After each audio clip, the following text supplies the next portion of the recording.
I call that some shady light, boy. Get back here like a man. Call a red light. Call it what the you want. Bring me my 1,000. No Prep King star Daddy Dave Comstock was feeling very confident after completely transforming his Goliath Chevy II.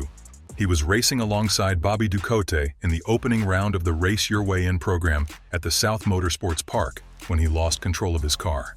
The results changed the course of the competition. Did Daddy Dave run out of talent?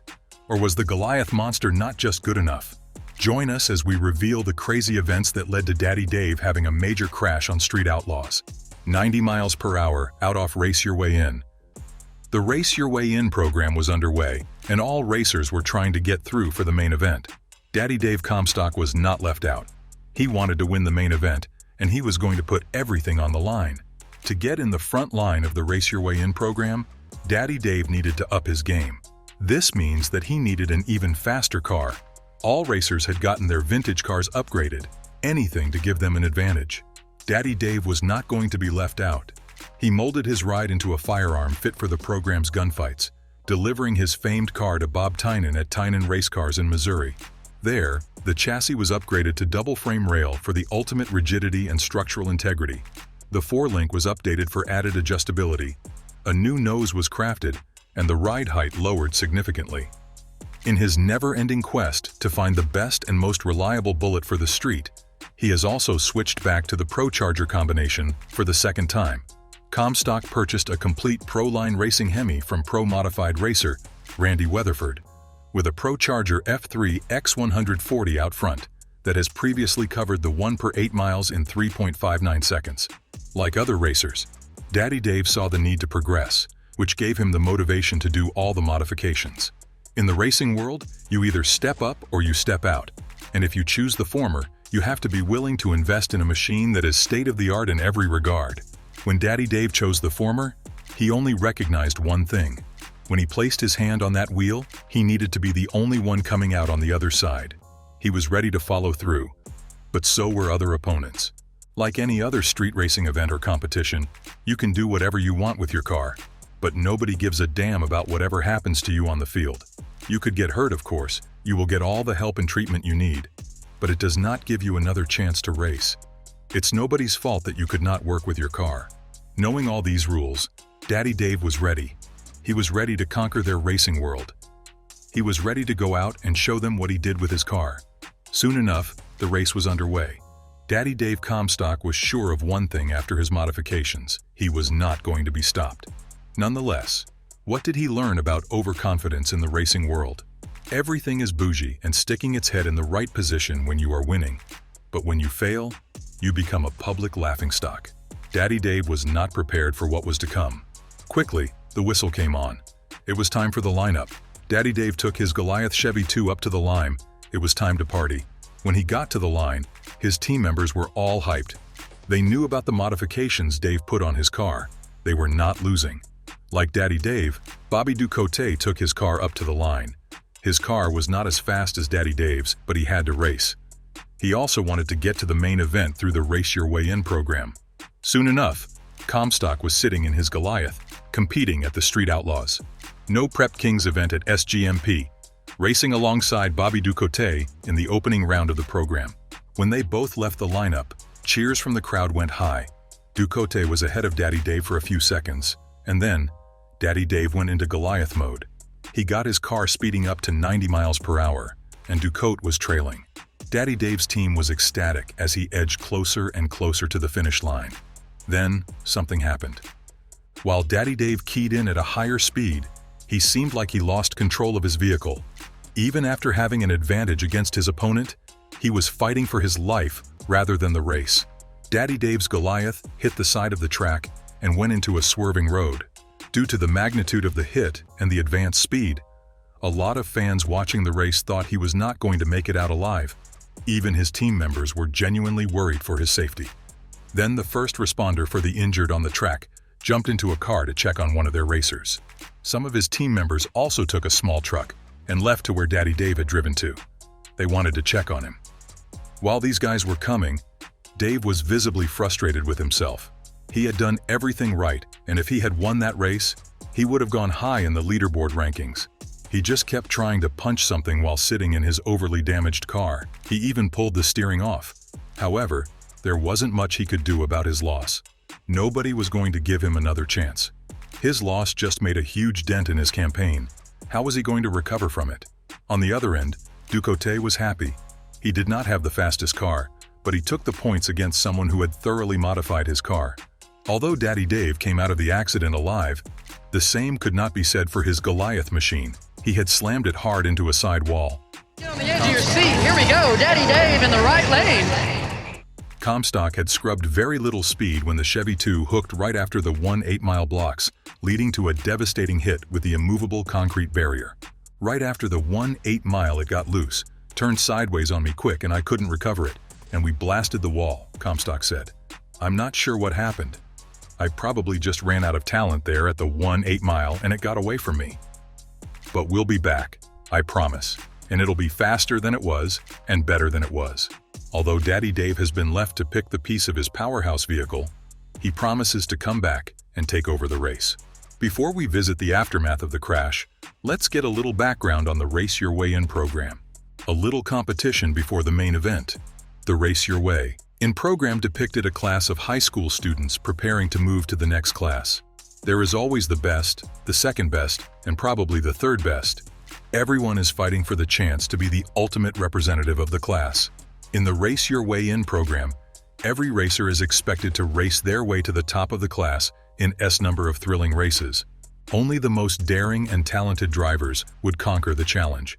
You must note that you've got no friends on the track. Your friend is trying to enter the same event you are trying to enter. So, whether you like your opponent or not, focus on the game. Every racer who makes it to the top of the leaderboard will enter the No Prep Kings main event. This is an opportunity to claim victory in their respective categories and win mouth-watering prizes.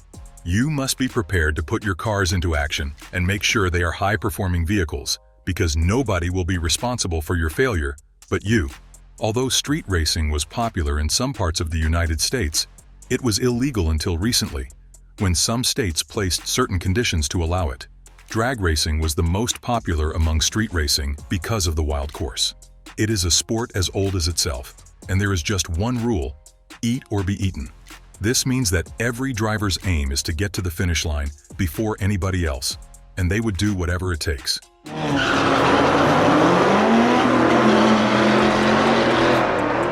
Drag race can have a couple of drivers trying to get to the finish line instead of the traditional two in no-prep racing. Now, drag racing has been modified into different types, and that includes no-prep racing. The no-prep racing is the purest form of human competition outside of a foot race. It's different from Formula One. It has an insatiable human appeal for thrill and adventure. This is because the fans know that you and your opponents are trying to survive. No-prep racing has become popular now that it has become a reality, not just a movie. Producers do not mind organizing an actual no-prep racing and recording everything that takes place. People love its simple form. You don't need to wear heels or any uncomfortable material. Just come and race. Nobody cares about how you look. Unlike stick and ball sports, it's easy to understand without any explanation. Another reason the no-prep racing may be fascinating is the high-performance cars used in the event. Most participants of no-prep racing are car freaks. Give them a spanner and probably a plier and watch them do wonders with your car. Some of them have been driving and modifying cars for a generation, and these cars are shown on TV. When you see them, you'll wonder why you know nothing about cars. Where other forms of drag racing require a rule book and a period of indoctrination to be understood or maybe appreciated, the no-prep racing does not require any damn rule book, and we all know that most Americans do not like rules. A 3-year-old who has watched 2 no-prep racing matches can tell you all you need to know. The primary aim of all racing competitions is for your car to end up at the finish line first. In no-prep racing, the race surface is not prepared ahead of time like it is in most forms of racing. The track looks like an actual street with cemented barricades that separates the crowd from the racers. In a normal prep race, debris is swept off the track. Dust is blown off the racing groove. Small rocks and debris are dragged off the racing groove with rubber cleats, and then the track is sprayed with a sticky traction compound. The traction compound increases the performance of the car in the competition. This means that the cars tend to run at a faster pace with less downtime, allowing more races to run each night. Spectators and racers appreciate the faster pace of racing without long periods of track prep. However, there's something sinister about no-prep racing. There are two sides for two drivers in a no-prep competition, and although your car has to be a high-performing vehicle before you even think to take part in the race, it does not determine the outcome.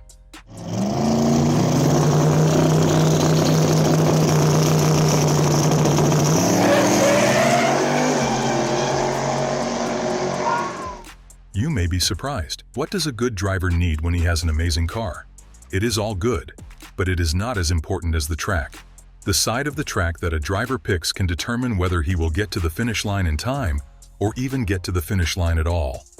You may be the best, but an underdog can easily conquer what is supposed to be your night if he picks the lane that enhances his car and driving performance. Can you imagine an NFL game with one side of the field outdoors in the mud and snow, while the other side is indoors with artificial turf, and because it's not obvious, each has to figure out what side it's playing on? In normal street racing, your opponent may not know the exact performance of your car, usually because you want to keep it hidden, which is fine. However, in no-prep racing, your opponents would know if you have made some modifications to your car. It is part of the rules. It allows your opponent to prepare for whatever is to come. If you have any interest in participating in a no-prep racing contest, there is no professional school that could teach you. You don't have to pay anything to learn or go for training 3 times a week.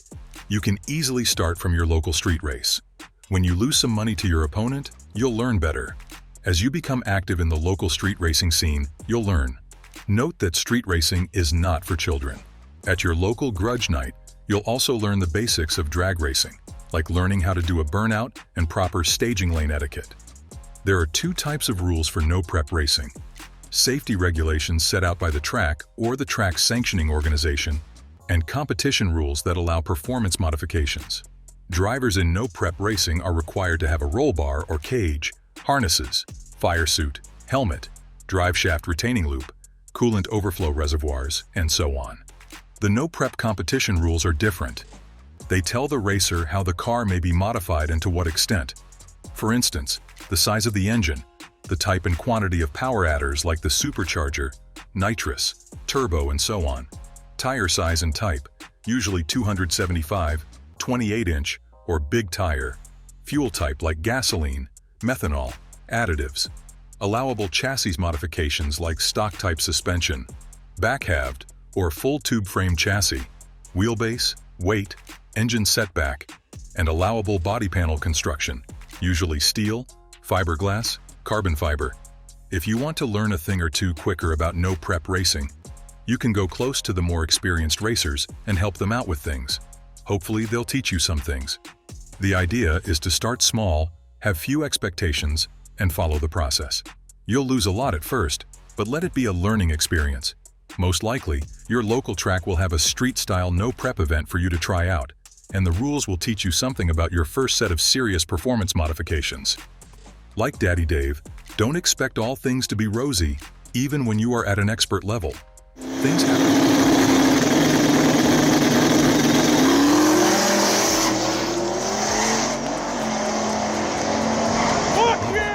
Things happen on the track and behind the scenes. It is how you pick yourself up that matters. So, what did Daddy Dave do? The aftermath of a painful loss. After loading the battered car and the high-end parts and pieces turned to debris into the trailer and trekking back home to Oklahoma, Daddy Dave decided to check out his Chevy II by himself and see what went wrong. He could also use the repair excuse to clear his head. He evaluated the chassis and determined it could be repaired, just not as swiftly as he would like it to be. If he wanted to come back with his sleek car and dominate, he had to fix and take good care of her. He was going to get Goliath back on track. Daddy Dave was born David Comstock. He was born on April 4, 1973, in Shawnee, Oklahoma, to parents Marge and Peter Comstock. From a very young age, Dave developed an interest in cars and racing. But he was not just interested in watching people race. He wanted in on the action. His interest and curiosity also led him to put himself into the making of assembled cars. At the age of 16, he had begun driving his father's 1978 Chevy Impala. Before taking into racing competitions, Daddy Dave was an athlete. He participated in sprinting and other track events. When he decided to go into street racing full-time, it was a blast. In a short time, he won the title of the most outstanding driver in Oklahoma.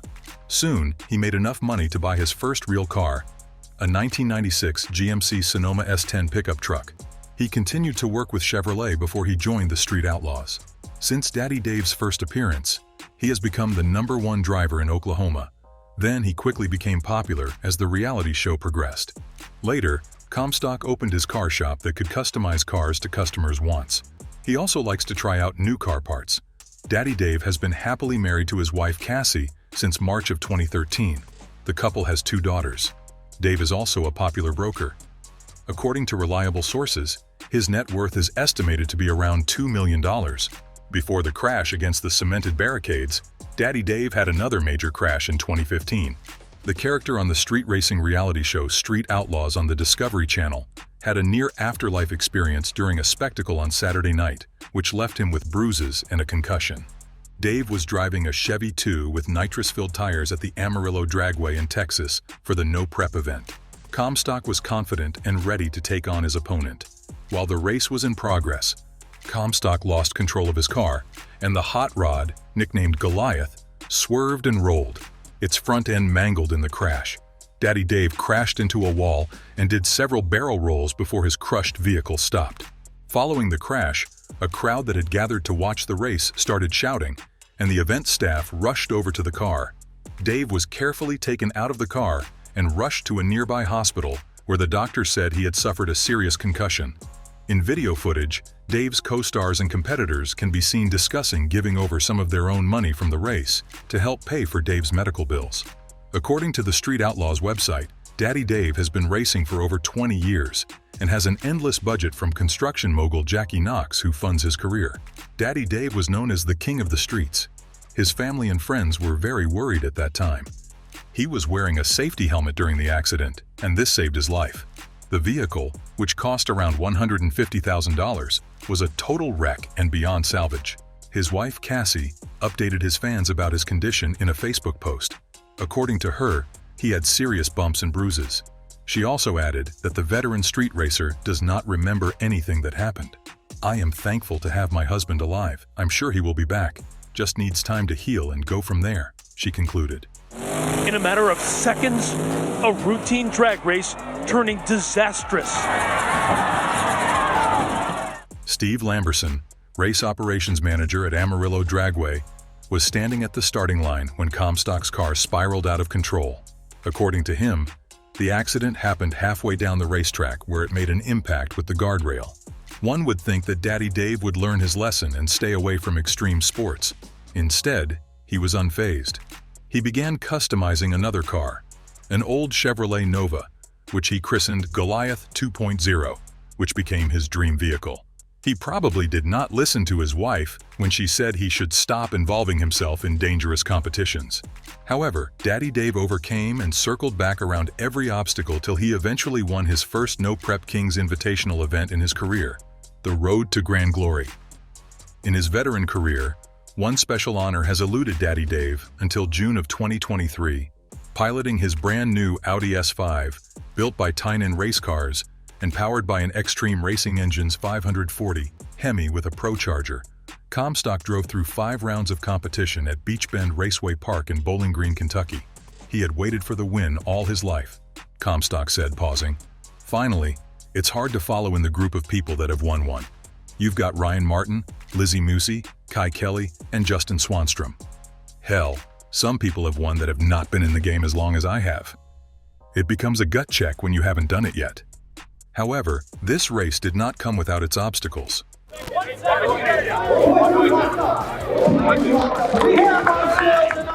Earlier during the competition, Daddy Dave had twisted the axle tube in the rear-end housing during his first test pass Friday night and failed to make the call for his Race Your Way In matchup against Tim Brown. He thought it was the end of another opportunity. His Audi was not in great condition, but he still decided to go through with it, whatever the outcome. That was when Comstock's lunch changed. First, out of 10 drivers, he drew one of the lucky chips for the final 2 spots in the Invitational. Then he received a call 30 minutes later, with Ham stating he was going to stay up all night to build a brand new housing and deliver it to the track Saturday morning. He had to test it at 2:30 a.m. Comstock focused on taking his Audi through the track without caring who was beside him. He probably picked the right side throughout the competition, who knows? After getting by his teammate, Joe Dominator Woods, in round 1, Comstock faced David Gates, who was tied for second for the individual points championship. He won his matchup and was sent into the quarter-final against fellow team captain Justin Swanstrom. Comstock continued to get faster during the competition, defeating Scott Taylor in the semifinals. Then he went on to defeat rookie sensation Nate Saylor in the final round to claim the $40,000 prize. During the matches, Comstock noticed something. All the drivers were bears. There was no easy duckling. If you were going to place some bets on any match, you wouldn't be able to make any correct predictions. Everyone wanted to make it to the next round. You cannot tell your teammate that it is going to be easy to bypass another rider. They wanted the $40,000 like you did. If you were light on your game or the track, you are leaving the competition early. Not only did Daddy Dave win the Invitational Series, his team also earned crucial points that contributed to their standings in both the individual Grade 8 and team championship rankings. Fellow no-prep colleague Larry Axman Roach was also a badass during the events.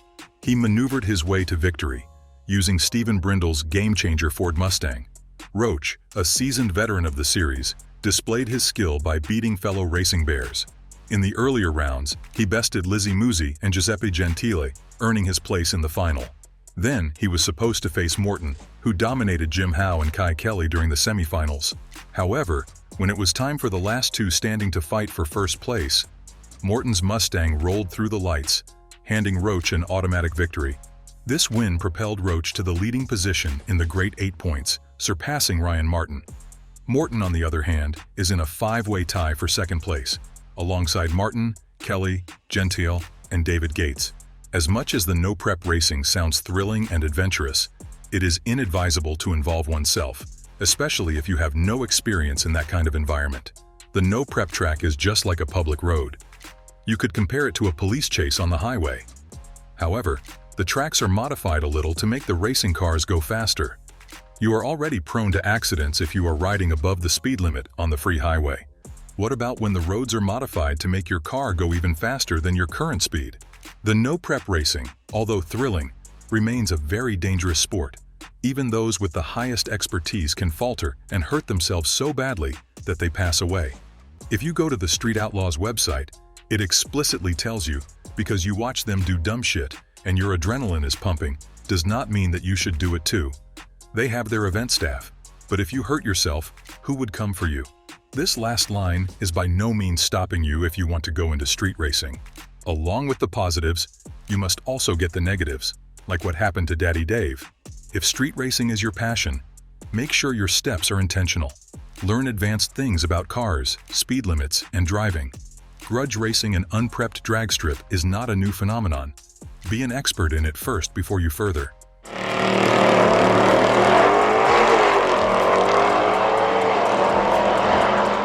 Don't worry, the street racing culture is not going anytime soon. More and more no-prep races are suddenly popping up across the country. You can also try walking or working the track with your car ahead of a race to determine your lane. Although Daddy Dave won at the end, do you think it was wise for him to continue? Please leave your thoughts in the comments section. We'll check them out. Don't forget to like, subscribe, and share this video with your friends. Till next time.